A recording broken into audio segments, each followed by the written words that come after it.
Good morning. My name is Michelle Barkey, and I am Senior Legal Counsel at Medcom Benefit Solutions. And along with Tom Neal, we are presenting a different type of ACA reporting presentation today on what we believe are going to be the signs of increased penalties ahead and what we all need to be aware of.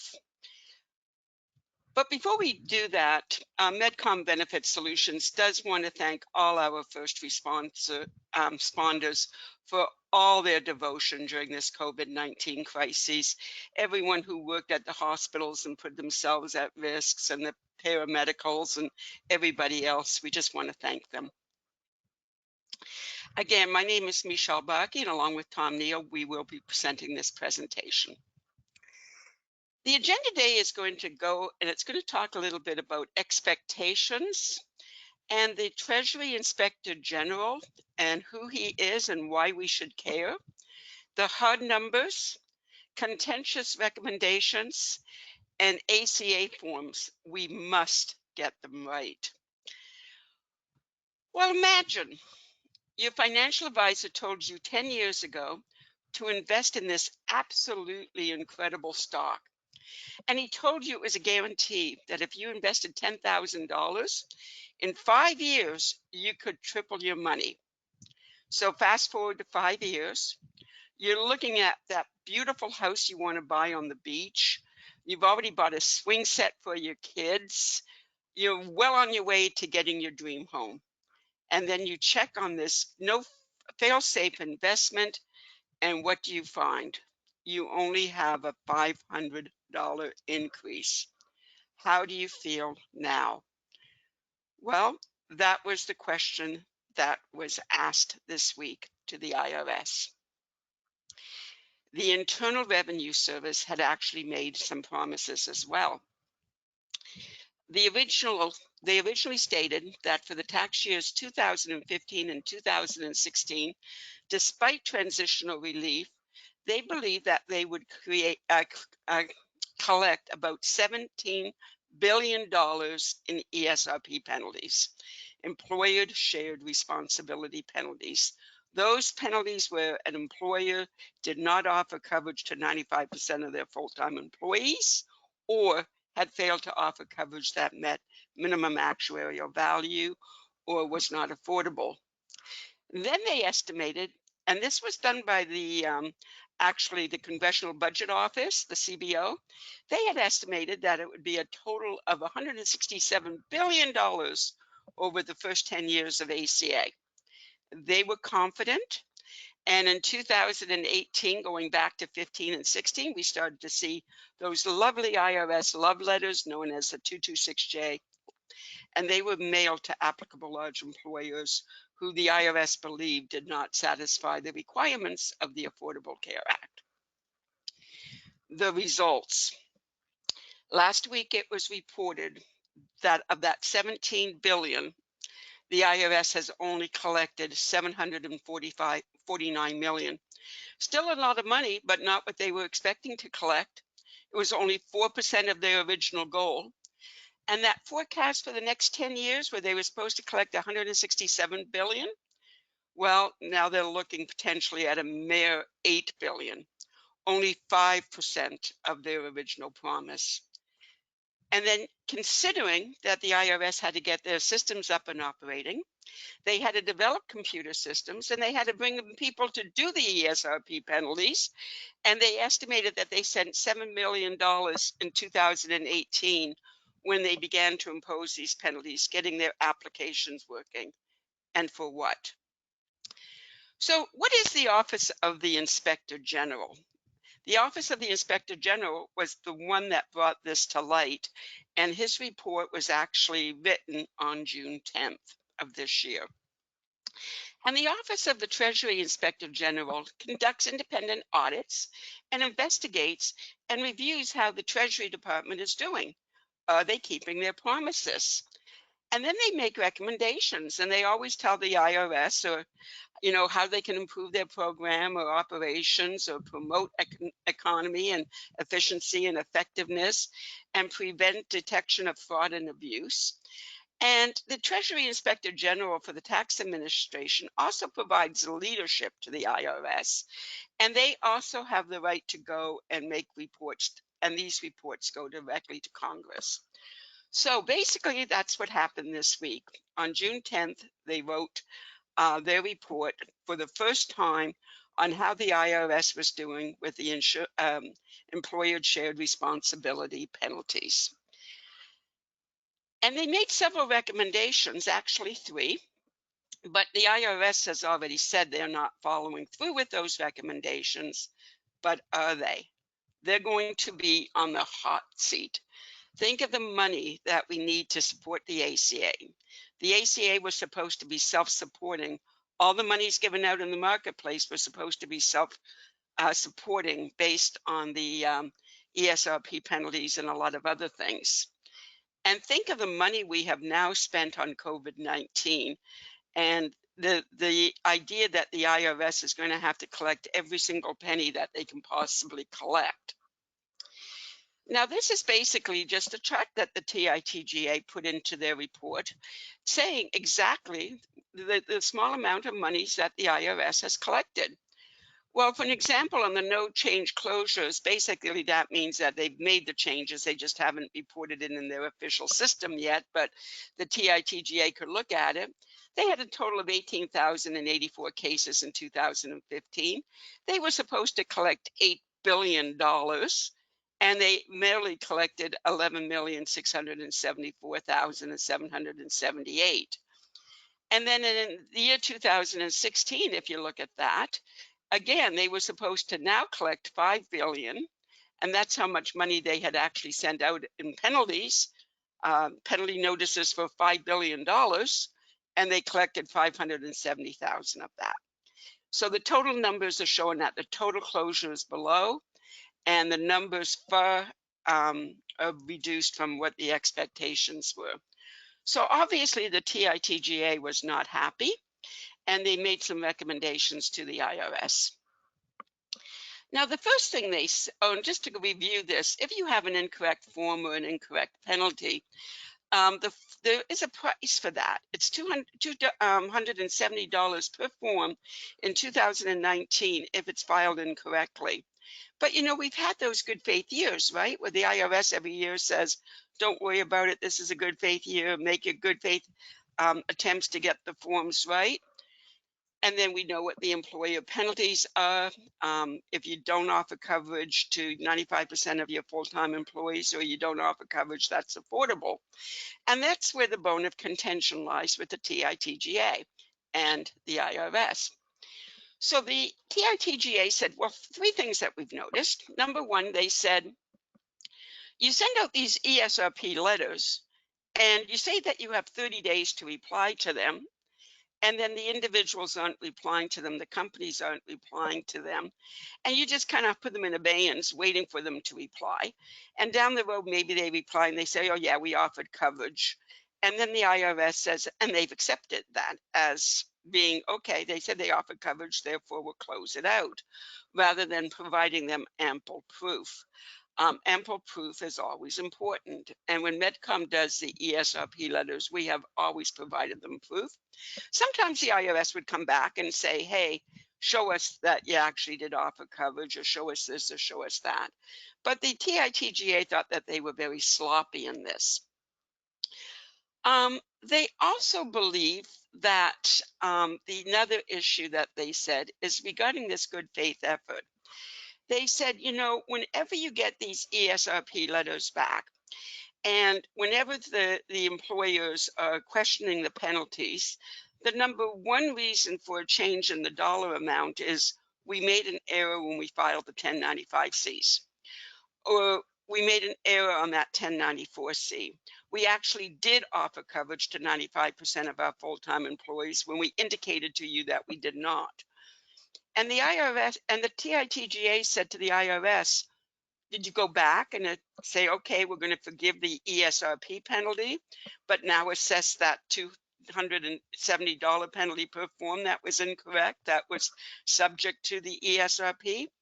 And by the way, IRS, you never told us what a good faith effort was. So you're not collecting any of the monies for wrong forms. You're spending a lot of time getting forms in and assessing them, and then you're assessing penalties on incorrect forms. And we're spending a lot of money doing that when we're not getting any return for it. So they basically blasted the IRS and said, we expect you to see and start penalizing for incorrect forms. We expect you to be tougher on the ESRP penalty letters when you send out those 226Js. We expect that you're going to be demanding that you hear from them timely, even if they ask for an extension. And we expect that penalties would start to be accrued for all those incorrect forms that they are submitting. It's now been 6 years. Each of the years have been good faith years. Good faith has never been defined. And the TITGA basically told the IRS, you need to start looking at this because we promised $167 billion to Congress over 10 years, and we're probably only going to get 8. So expect for the IRS to get really, really tough. And next year, or now they've just come back to work. They've been off now since COVID, but they started to come back. We expect to see a flurry of ESRP penalty letters coming out. We don't expect that the IRS is going to be quite as lenient as they were before. And we certainly expect that they might start to assess penalties for incorrect forms and define what good faith means. 6 years later, the TITGA said it's pretty hard to think that employers don't know how to code a form, especially with all the advice that the IRS has put on their website. So in summary, the TITGA report is out. It's the first report on the success of the IRS in collecting employer shared responsibility penalties. The IRS shortcomings are certainly reviewable. They are out there. People know now that they have not done a bang-up job. Their time is coming to increase enforcement, even though they kind of hemmed and hawed about what the TITGA said. The TITGA does hold weight because they can go to Congress. The IRS is on notice. Meaning they're not going to be Mr. Nice Guy anymore. So basically, employers are going to have to get it right in 2019. And if you do get a love letter from the IRS, that 226J letter, you've got to reply to it completely, timely, and again, probably addressing why the errors were made to begin with in order to avoid the $270 penalty. So the question is, have we all become kind of lackadaisical over the last 6 years because of the IRS's limited enforcement? And therefore we know that, hey, they've never penalized me for an incorrect form, so I'm not going to take it as seriously as I should. And maybe some clients don't understand the entire complexity of these forms. And do you understand what actually needs to be submitted? And do you understand what the codes are and how they work? Because with this TITGA report, we really believe that the enforcement of the IRS is going to be completely ramped up. And with that, and just advising everybody as what the TITGA said, I am now going to turn this presentation over to my co-worker, Tom Neal, and he can talk a little bit about MedCom. Thank you very much, Michelle. I appreciate it. Good morning, everyone. Just as a personal note, I'll tell you as a former federal employee, when OIG issues that type of report, no matter what the IRS is saying publicly, I can assure you behind closed doors, there are many loud and colorful discussions going on. And so as we look at it and how we reply to this and what it means to us and our clients, is that we got to know what we're doing. And there are a lot of different ACA reporting services out there, all the way from do-it-yourself all the way up to what MedCom does, which is a full-service solution. A lot of people who are promoting technology, and technology is important, but also knowledge. You've got to have people who know what they're doing. ACA is complicated, and with this new notice or information, ACA reporting incorrectly can become very expensive. You need to have it handled by experts. As it says, and as Michelle said, the stakes are high. At $270 per incorrect form, penalties can climb to extreme amounts. Professional help is absolutely essential. You've got to have that in your back pocket to know what to do and to do it right. And even, if you have a successful ACA ESRP appeal, they could still now result in additional penalties for coding errors. So, I mean, the big thing to know now is, as much as probably we're all told as kids, do it right the first time, do it right and do it on time to avoid all this. And so as you're thinking about your employer clients and how best to help them, do you feel confident? Do they have the right vendor and solution in place to make sure those forms are filed timely and accurately? Michelle, you can go ahead and move the slide.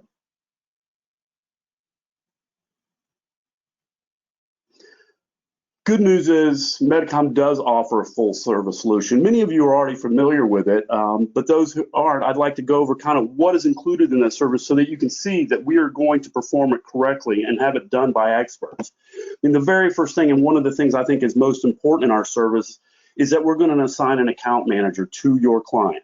That means they're not going to be referred to a frequently asked question page. You're not going to have to call into a call center. They're going to be assigned a person who will be with them from beginning to end, and that person is an expert. They are highly trained and battle tested. They have done this before and know how to handle it. That person, once they're signed, is also, you and the client are going to get their direct phone number and email address, so they're always there to help. The first thing that account manager is going to do is set up a strategic planning meeting for both you and the client. And at this point, you can decide how much you want to be involved or not. We're happy to handle it either way. But in that meeting, they're going to discuss with the client and get them to understand what the requirements are, what changes, especially we see now with the pandemic, there are changes to reporting and how it's looked at. We're going to go over that with them. We're also going to go over data. I mean, at the end of the day, ACA reporting is about data. It's about not just having data, but knowing what it is and knowing how to use it. We're going to go through and identify all the data sources, what vendors, payroll, their insurance carrier, how they're getting the data so that we can come up with the most efficient way to obtain it, to make it easy for the employer. We're going to set up a secure web portal. That web portal is a drag and drop type of portal. And what it does, it gives a secure and easy way to transfer that data to us. That way you're avoiding emails, both for security concerns and because many email services have limitations on size of files. That portal won't. They will be able to drop it in. Once we get data, we're going to perform an audit. We have dedicated data ACA experts. They're going to do a rigorous audit to make sure everything is correct. Nothing stands out to make that data look like it's corrupt or something unusual in it. We're going to analyze that data once we have it. And at that point, we're going to calculate what is the appropriate safe harbor. Many of us are familiar with safe harbors, and unfortunately, I think in many cases, we become familiar with one safe harbor and use it for every client. That's not necessarily the right way to do it. We're going to pick which one or ones are right to use for that specific client so they get the best benefit from it. We're also at that point going to assign a high-level expert that's going to review all the data, go through it, make sure everything makes sense, make sure we have everything we need. We're then going to mail a model notice, email it to the employer. That model notice is simply a blank 1095-C form. The important part, though, is it has definitions and descriptions on each of the boxes of that form. This is a great tool that the employer can provide their employees so they know what a 1095-C is. They know what they're supposed to do with it. They know what it means and what it says. This is really good, especially for an employer that's never filed before. This will alleviate a lot of questions that employer's HR department will get on what is this form. At that point, we're going to then do all of the calculations, come up with the correct coding, and generate the 1095-Cs. We will put them in a PDF format, and then we are going to place them back in that same secure web portal so that both you and the employer have access to it. We're also at that time going to put what I call a cheat sheet. It's a guide map. It basically will explain to them what we did, why we chose the safe harbor, why we chose the coding we did. At the end of the day, the IRS is going to hold the employer responsible for this ACA reporting. So what we want to do is we want to make sure that employer understands what we did, why we did it, and we want them to agree with it. We are comfortable. We want them to go through as many of those forms, go as deep as they want, so that they're comfortable and understand. Once we have their approval, we will then print and mail those forms, all of them. That is included in the service. There is no additional cost for that. Anything that comes back, bad address, return to sender, we will work with the employer to make sure everything goes out. Once they're out, we are then prepared and will file the forms electronically to the IRS's proprietary e-file system. We are approved to use that system and are very experienced in it. Unfortunately, as with most things with the government, it is not the most easy system, but we know how to work with it. We are not going to be done with that until we get everything submitted. In many cases, we'll get pushbacks, employee name and Social Security not matching, whatever. We will work with the employer to get all of them submitted. When they're submitted, we will receive a receipt stating X number of forms have been submitted on this day. That receipt may have some other questions or maybe holes. We will continue to work, but the key here is we will keep that receipt. We will keep that receipt and those copies of those forms for 7 years. And that way, if the employer is ever audited by the IRS, they have ready access to obtain that for that audit. And then finally, not listed here, but our newest service, we have state-specific reporting. Many states have either enacted this or are about to. Right now, it's New Jersey and Washington, D.C. We will offer this service to any employer that is already using our federal reporting. And what we will do, once the federal reporting is done, we are easily able to determine any employees that are located in those states, and we can handle that state-specific reporting. We will bill it on an at-form basis at that point. Obviously, we won't know how many forms until we get done, and we'll know exactly what to do. But we can handle that also for your employer. And as you can see, I mean, for MedCom, we want to offer you a full service solution. Everything I just mentioned is all included in one price. There's no setup fee. There's no additional charge for this. We want to make sure that we're the experts and we take care of this for your employer so they can focus on doing what is important to them, which is running their company. And in fact, that is the way MedCom looks at all our product offerings. All right, Michelle, if you can move to the next page. MedCom offers a wide portfolio of products. As we spoke of today, the ACA or employer reporting, we also offer penalty appeal support. Michelle mentioned it earlier. Obviously, this is going to become a bigger item. And just know that we offer that penalty support both for clients that are taking our ACA service and for those that haven't. If they use someone else and they now have a penalty, reach out to us. We need a copy of that letter, and we're more than happy to offer that service. We have our consumer-driven health plan division, HSA, FSA, HRAs, and our newest product, the MedCom Cares Disaster Recovery Card.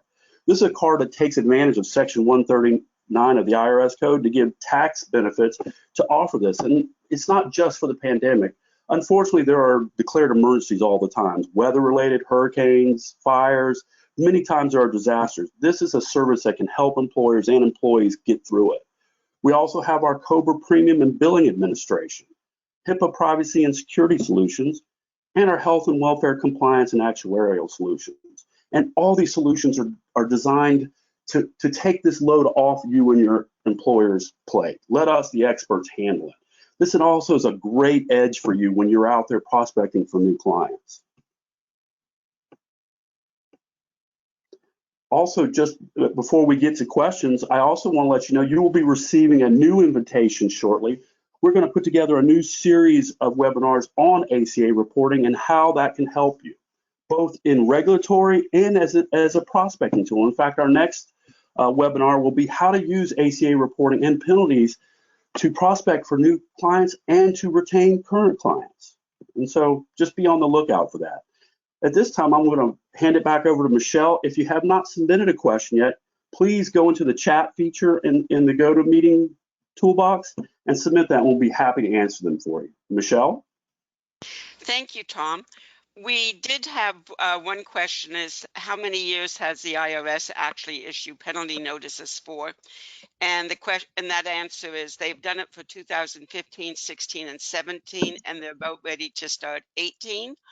The 18 letters should be coming out very shortly. There was a little bit of a pause because the IRS was at home during the pandemic. I understand their offices are slowly getting back to normal. So we hadn't seen many penalty letters since February, but we expect that they're going to start with a vengeance now that they're coming back to work. And especially after the TITGA report went out that they will be looking for every cent and every dollar that they have. As indicated, I'm yes, sorry, Tom? Michelle. I was just going to go add on to that. How do you feel? Do you think they're also going to go back to the years they've already reviewed and issue additional penalties for, say, late filing or those code issues? I mean, I just wondered if they're going to go back to those previous years that they've already looked at and maybe do additional penalties. I believe that they're going to. And, you know, even before the pandemic started in February, they had started to go back. We had, you know, been working up on 2017, and then all of a sudden we started to see 2015 and 16 come again. So we think that they are going to go back and they are going to be looking at everything that they have. So it's just one of those things that the IRS is going to do. Another question that they just have that came in is, will they honor the good faith through the past years they have not yet audited, or will they start getting tough retroactively? And the answer to that is, I think they are going to start defining what they meant by good faith, because that's what the OIG said. They said, you know, you've given them good faith years, but what is good faith? Is good faith is just slapping anything on a form and submitting it? Because we have seen a lot of that. We see a lot of that with the 1094s where they've left them completely blank, or we've seen a lot of it even with the 1095Cs where they might have been incorrectly coded, and or line 6, you know, things that were left open or whatever. So what I think they're going to do is they're going to start going back, and when we start handling the ESRP appeals, they're going to be asking a little bit more as to why you didn't get it done the first time. And again, good faith is a lower standard than reasonable cause. That's the typical standard we have with the IRS. It's a much lower standard, but they haven't defined what it is. And it wasn't just a question of us slapping everything on it and saying, here you go. So I think they are going to start going back and asking for some more explanations as we go forward. And then the next question, do you think their crackdown will be mainly on large groups, or do you think they'll be looking at the small businesses with 50 or less employees as well? Well, this only applies to applicable large employers that have 50 or more full-time or full-time equivalent employees. So this crackdown will just be for the applicable large employers. They will be looking at all sizes of applicable large employers, whether you have 50 employees or whether you have, 2 million employees. They're going to make sure that your systems are correct. The larger employers always, the ones that have 2 million cases or 2 million employees, the bigger companies usually seem to have better systems in place. But those ones that are between, 50 and 5,000, they're the ones that I think are going to be most vulnerable. And they might not have all the resources that they need to get the job done and to get it reviewed. I'm always surprised when I look at ESRP appeals, which is something I've done now since they started to issue them, at just how bad some of the coding was, or just how the forms weren't completed correctly. It was understandable in 2015 when we did that reporting, because there was a lot of transitional relief and a lot of confusion. But over the years, the IRS has put out additional guidance, and but the same old mistakes are being made over and over and over. So I think the IRS is going to start looking at, that $270 penalty per form, just because they've now had their wrist slapped, and they're going to have to define what good faith is. It will be an argument, though, that they didn't tell us what it was before, so there's always that argument. But you've got to make that argument and show that you at least did something, that you at least tried to get it right. So it is going to be a tough year. 2019, I don't think we're going to have a good faith year. We might get an extension just because of COVID, but I think that the IRS is going to start cracking down on good faith years again. And again, COVID has brought all sorts of new challenges when you think about furloughed employees and everything else. So there's going to be a lot of challenges with the 2019 reporting that we all have to take a look at as well.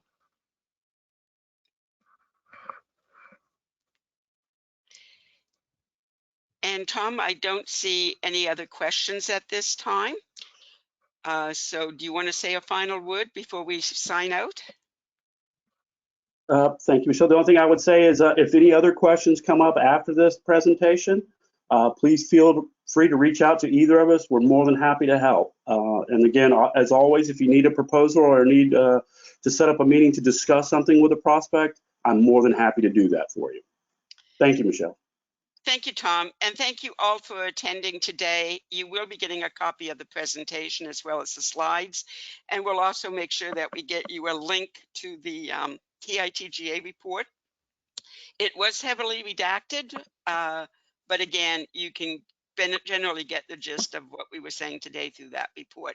Thank you all for attending, and have a great day.